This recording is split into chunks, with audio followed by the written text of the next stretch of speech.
Welcome to Retirement Decoded with your host, Scott Tucker, where we break down the complexities of retirement planning to give you clear, actionable advice.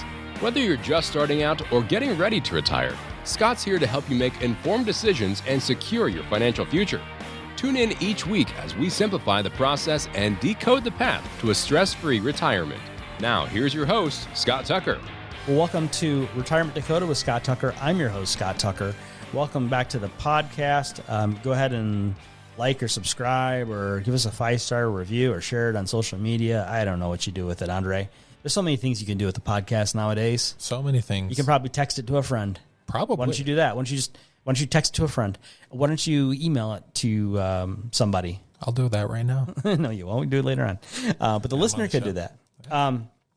We have a question, Andre, from Lucretia. Lucretia writes to the podcast. She says, Scott, I have a question about QCDs, and I have to break this up so this makes sense to normal people. Mm-hmm. So Lucretia has a question about qualified charitable distributions before RMD age, required minimum distribution age. So Lucretia says, Scott, I have a question about qualified charitable distributions before my required minimum distribution age.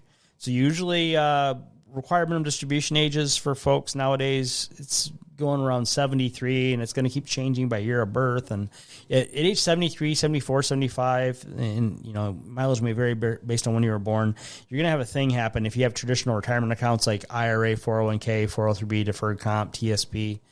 You've never paid tax on that money that's in those qualified, those traditional IRAs and those things. So when you get in your 70s, they're going to make the IRS or friends who are in Washington are going to make you start taking money out so you can pay federal income tax and all that money. Isn't that fun? So Lucretia, Scott, I have a question about qualified charitable distributions before my required minimum distribution age. So there is a thing. You're allowed, Lucretia, as she says later in her question, but I'm just going to make sure we get out the straight skinny to everybody listening. At age 70 and a half, regardless of your required minimum distribution age, whatever your RMD age might be, 73, 74, 75, at age 70 and a half, you are able each and every year to do a qualified charitable distribution, and you can do up to $100,000 per individual. So per individual, not per family, per individual from an IRA. Now, you cannot do that from an employer plan like a 401k. Okay. A whole another tangent, Andre, as you know, if you have a 401k or an employer plan, you're still working, you do not have a required minimum distribution at 73 and so on.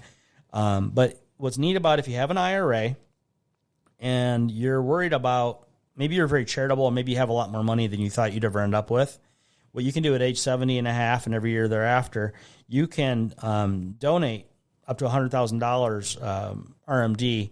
And you could take a tax. It's not really tax deduction. It's you take the money out and it's not federally taxable the way a distribution from your IRA would be. Right. They just kind of negate the taxes. Maybe yeah. I don't know how to really properly say that. You just know all the tax on what you pull out. It's hard to say on a podcast. Right, but I guess you didn't really take the money for yourself, right? So and that's a good point too. The qualified charitable distribution, or QCD, it has to go to a 501c3 charity. It cannot go to your donor advised fund and so on and so forth. So it's money in your IRA. You don't have to do it at 70 and a half. You could wait to your RMD age and whatever. And so maybe your RMD was going to be $50,000, and you say, well, I'm allowed to do 100,000 qualified charitable distribution. So maybe I don't need the $50,000 of the RMD, and I don't want to pay taxes on $50,000. So you could take $50,000 and do a qualified charitable distribution, a QCD, benefit a charity, a 501c3, and avoid paying the taxes on the $50,000. That's a good way to say it. Yeah. Another thing you could do, say if your RMD in that year was $50,000, you could actually take $100,000 from your IRA as an individual. And if there's two of you, then there's even more you could do, right? You'd each do this. But let's say you're a single person and you have a $50,000 RMD that you have to take out of your IRA and you don't want to pay tax on that. And you say, well, you know what? I'm feeling extra generous. I'm going to take a whole $100,000 from my IRA this year and send it to that charity. I won't have to pay tax on any of that $100,000. And the charity will get the $100,000, and I'm going to lessen in the future the amount of required minimum distribution I have to take. Some folks, Andre, don't have kids, and they don't like their siblings if they have those. No. So there's that. Or their siblings don't have nieces and nephews that are likable. Right. You see it all. Some folks, we've heard, there's a lot of things going on nowadays. The stat that I heard recently was American men aged 25 to 40, there are 7 million of them not working. They could be working or not working. So why am I? They're not in prison. They're not in the military. These are kids in their parents' basement. Or their girlfriend's taking care of them, whatever's going on. I think they beat the system because clearly I'm at work and they're not. I don't know. A lot of folks say these millennials are no good. Half of them are great, like Andre, and half of them are, we ought to trade them. There's a lot of hubbub about the immigration. Mm-hmm. We ought to take every lazy American male between 25 and 40 who just doesn't want to work, who could work. Right. And we ought to trade them for somebody who wants to be let in the country for the opportunity to work. That's not a bad political policy. We should we should start pushing that slightly. We can get radio. We can get the mayor. I like this idea. We can trade. Like we have it's like an NFL thing, but except for we want to trade a bum for a number 1 draft pick. You get this kid who's a bum. Perfect. You can give them different rankings too, like 1 through 5. Like those are the most sought after. We'd have to have 2 sets of rankings. The number 1 we want to get rid of, and the number 1 we want. Right. Okay. Perfect. Yeah. So, you do need 2 lists. You're right. Yeah. And every family, it seems, has one of these folks who just does not want to get out of mom's basement, doesn't want to work. But if we could trade them for folks who do want to work. And it works too because then the position of each person you're trading, right? Like the number 1 worst for the number 1 best. Like oh boy, it's great. Hey, we're starting a new market here, folks. So Lucretia, these are qualified charitable distributions. So it's under the Secure Act 2.0, and something that started in 2024 is that the qualified charitable distribution now will be adjusted for inflation every year starting 2024. So it's $100,000 up until 2024. Now they're adjusting it with inflation every year, or what the government will admit to it for inflation. Again, Lucretia, regardless of your RMD age, you have to be 70 and a half to be able to do a QCD. So you could do it even before you have RMDs due. Each individual can do $100,000 per year. It has to come from an IRA, not from a 401k or their employer plan. It has to go to a 501c3 charity, not your donor advised fund that you set up to be a nifty, fancy tax person.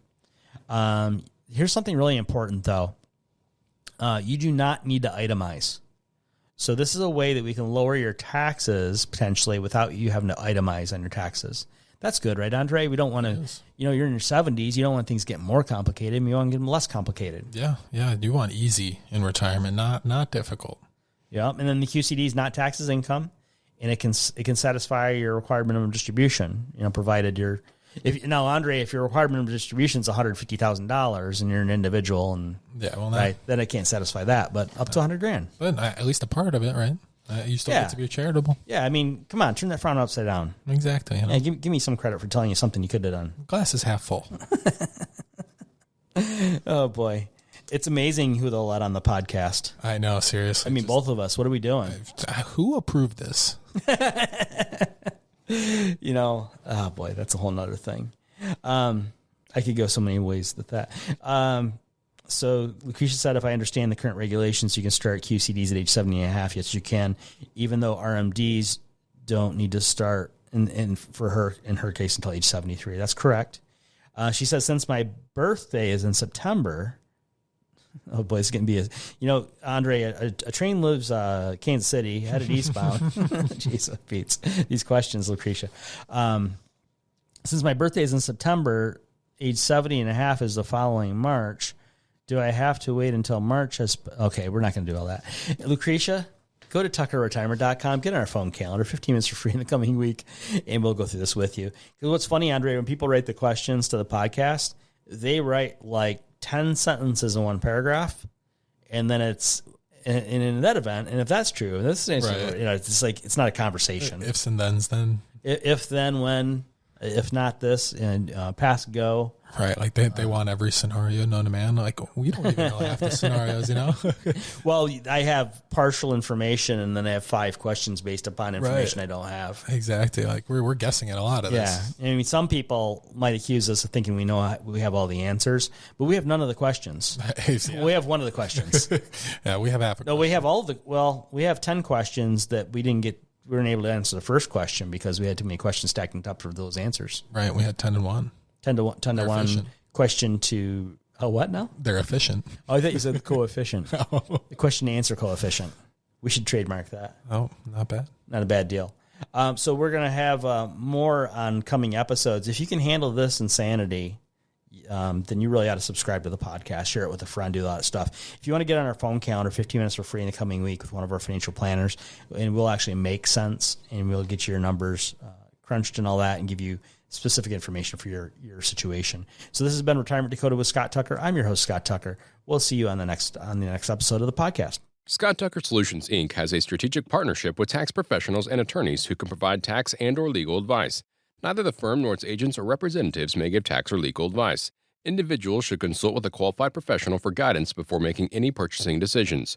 A Roth conversion is a taxable event and may have several tax-related consequences. Be sure to consult with a qualified tax advisor before making any decisions regarding your IRA. The views and opinions herein are those of Scott Tucker Solutions, Inc. and do not necessarily reflect the views and opinions of AE Wealth Management, LLC. Investment advisory services made available through AE Wealth Management, LLC. AEWM and Scott Tucker Solutions, Inc. are not affiliated companies. Insurance products are offered through the insurance business Scott Tucker Solutions, Inc. Scott Tucker Solutions, Inc. is an investment advisory practice that offers products and services through AE Wealth Management, LLC, a registered investment advisor. AEWM does not offer insurance products. The insurance products offered by Scott Tucker Solutions, Inc. are not subject to investment advisor requirements. Investing involves risk, including the potential loss of principal. Any references to protection, safety, or lifetime income generally refer to fixed insurance products, never securities or investments. Insurance guarantees are backed by the financial strength and claims-paying ability of the issuing carrier. This podcast is intended for informational purposes only. It is not intended to be used as the sole basis for financial decisions, nor should it be construed as advice designed to meet the particular needs of an individual's situation. Scott Tucker Solutions, Inc. is not permitted to offer, and no statement made during this podcast shall constitute tax or legal advice. Our firm is not affiliated with or endorsed by the U.S. government or any governmental agency. The information and opinions contained herein provided by third parties have been obtained from sources believed to be reliable, but accuracy and completeness cannot be guaranteed by Scott Tucker Solutions, Inc.